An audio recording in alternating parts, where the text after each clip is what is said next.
আরেক হাদিস عن عبد الله بن عمر رضي الله عنه قال قال رسول الله صلى الله عليه وسلم لا يدخل الجنة منان ولا عاق ولا مدمن خمر رسول كريم صلى الله عليه وسلم ارشاد করেন ও নবীর উম্মতগণ তিন শ্রেণীর ব্যক্তি কখনো জান্নাতে যেতে পারবে না। বলেন কয় শ্রেণীর ব্যক্তি? কয় শ্রেণীর ব্যক্তি? তিন শ্রেণীর ব্যক্তি কখনো জান্নাতে যেতে পারবে না।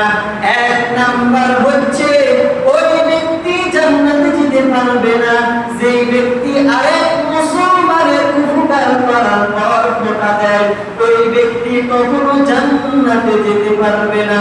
দুই নাম্বার হচ্ছে ওই ব্যক্তি কখনো জান্নাতে যেতে পারবে না কোন ব্যক্তি? যে ব্যক্তি পিতা মাতার অবাধ্য সন্তান, ওই ব্যক্তি কখনো জান্নাতে যেতে পারবে না।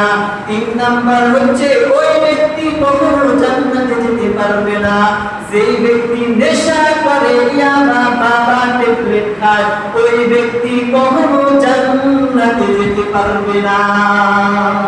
কয় ব্যক্তি? তিন শ্রেণীর ব্যক্তি কখনো জান্নাতে যেতে পারবে না। বুঝে আসছে তো? আমি বাংলাতে